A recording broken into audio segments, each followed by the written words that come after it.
Bonjour Valérie Pécresse. Bonjour. Alors, au titre de la présidence de la région Île-de-France, vous avez la main sur les lycées. Il va se passer aujourd'hui un moment fort dans les lycées, dans les collèges. C'est la minute de silence qui sera observée en mémoire de Dominique Bernard et Samuel Paty, les deux professeurs assassinés par des islamistes. Alors, ce sera au moment où les enseignants le souhaiteront. Aujourd'hui, il n'y aura pas la sonnerie comme ça, avec le même moment pour tout le monde. Ce sera un petit peu différent. La ministre de l'Éducation, hier, vous l'avez sans doute lu, a dit que les atteintes à la laïcité étaient en baisse forte. 838 en septembre 2023 et 110 en septembre 2024. Est-ce que ce chiffre vous étonne? Est-ce qu'il vous semble crédible? Est-ce que ce sont aussi les retours que vous avez?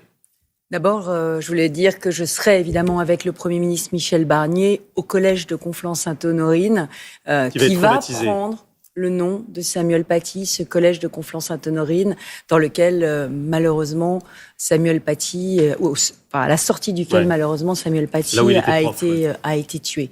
Et donc nous serons là et nous associerons évidemment à sa mémoire celle de Dominique Bernard. Et c'est très important de redire que ces hussards de la République ont été victimes du fanatisme et que dès le lycée, dès l'école, on doit apprendre à nos enfants ce que c'est aujourd'hui que les valeurs de la République, que la laïcité. Et donc c'est très important. Alors ce chiffre qui a été donné par le ministère, moi je ne le juge pas très crédible au regard des retours que j'ai de terrain dans ma région Île-de-France. Au contraire, j'ai l'impression que la laïcité est de plus en plus questionnée, de plus en plus critiquée. Et donc, j'avais demandé au gouvernement, en fait, de nous donner les chiffres en temps réel, de mettre fin à l'opacité des données sur ces atteintes à la laïcité, parce que moi, j'ai toujours peur, vous savez, du pas de vague. J'ai peur de l'autocensure, j'ai peur que les professeurs n'osent plus déclarer, voire même qu'ils s'habituent à des comportements qui sont inacceptables. On met encore aujourd'hui, selon vous, la poussière sous le tapis là-dessus ?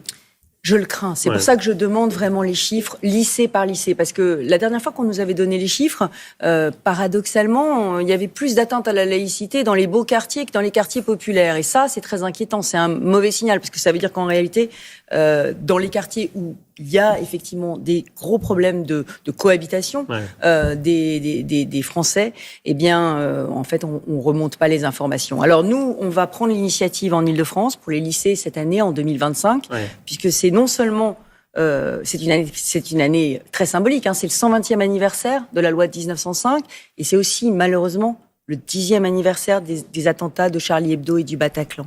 Donc on va mettre en place une opération avec une association qui est très proche de Charlie Hebdo, qui s'appelle Dessiner, Créer, Liberté, et on va aller montrer des dessins de presse, des caricatures qui ont fait l'histoire de France dans les lycées, et on va aussi faire un concours de dessin, La laïcité et moi, pour que les lycéens puissent faire du dessin, de l'humour, parce que l'humour, c'est français, l'humour, c'est la République. Alors, et j'espère que beaucoup de professeurs accepteront de participer à cette initiative. Sur un autre sujet, Valérie Pécresse, vous avez été énervée ce week-end. Il y a eu ce coup de colère comme ça sur le réseau X samedi matin. Vous avez poussé un coup de gueule contre les hausses de dépenses de l'Élysée et du Parlement.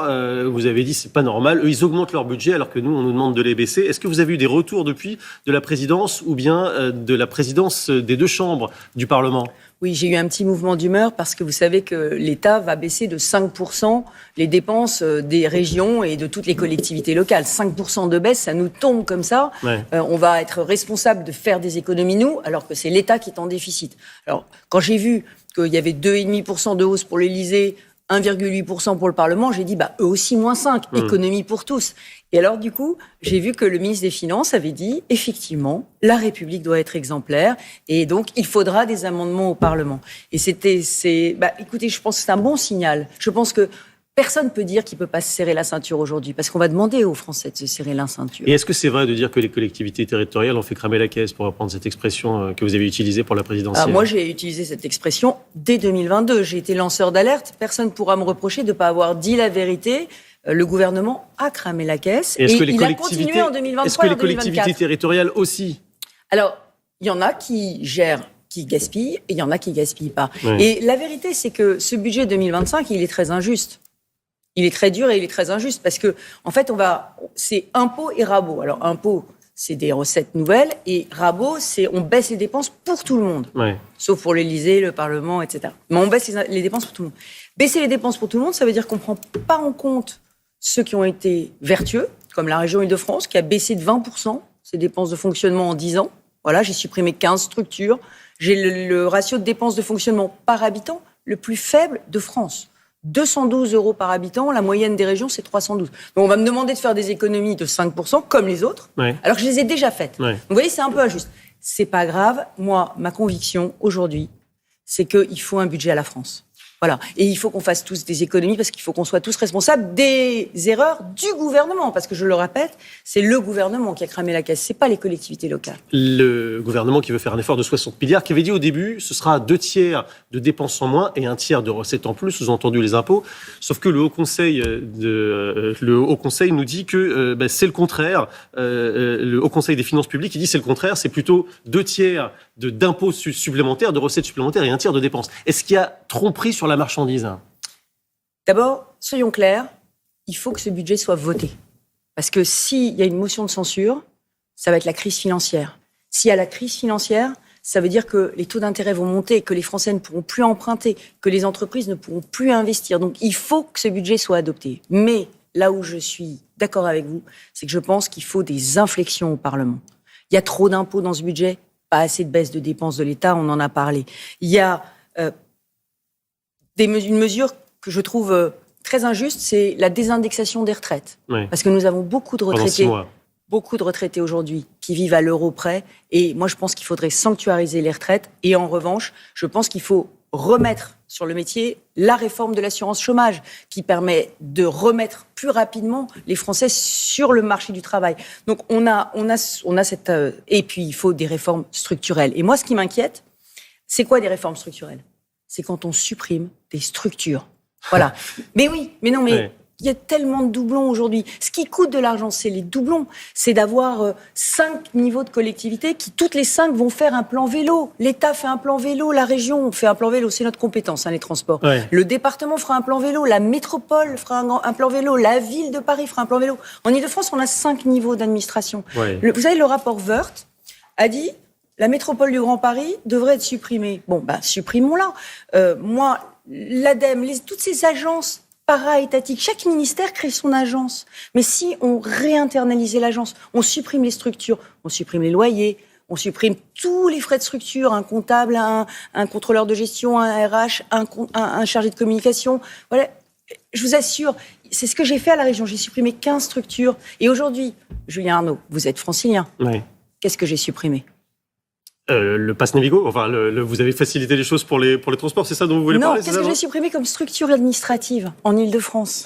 Je sais pas, c'est pas un quiz. Vous voyez, c'est vous pas question savez pour pas. Un champion. Mais non, vous savez pas. Les Franciliens ne savent pas. Ça veut dire que ces structures n'étaient pas utiles. Ce qui est utile, c'est comment je dépense l'argent. Faire des lycées, faire des transports, faire des mesures de pouvoir d'achat, ça c'est utile. Les structures ne sont pas utiles. Un mot puisque vous parlez. Mais elles coûtent cher. Ça fait déjà une semaine que la vitesse est limitée sur le boulevard périphérique à 50 km/h. Vous êtes opposé à cette mesure. Quel premier bilan vous en tirez? De toute façon, cette mesure, elle est injuste et inefficace. Elle est inefficace parce qu'elle ne baisse pas la pollution et elle baissera un tout petit peu le bruit. Et elle est injuste parce qu'elle va peser sur les travailleurs de la nuit et du petit matin qui n'ont pas d'autre option que de prendre leur voiture. Ça commence déjà, vous avez eu des retours parce que c'est en place. Là on voit bien que évidemment les gens deviennent fous parce qu'ils ne peuvent pas accélérer sur le périphérique la nuit, donc ils ont le sentiment qu'on les brime.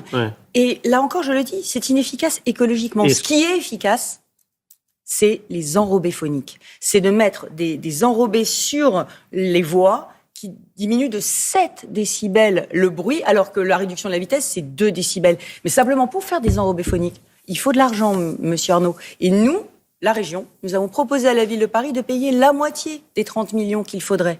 La ville de Paris n'entretient pas le périphérique. Qu'elle nous donne la compétence, on le fera à sa place. Un budget dur et injuste, même s'il faut bien qu'il y ait un budget pour la France. Le dit ce matin Valérie Pécresse. Il faut le voter, on a entendu votre message. Merci beaucoup.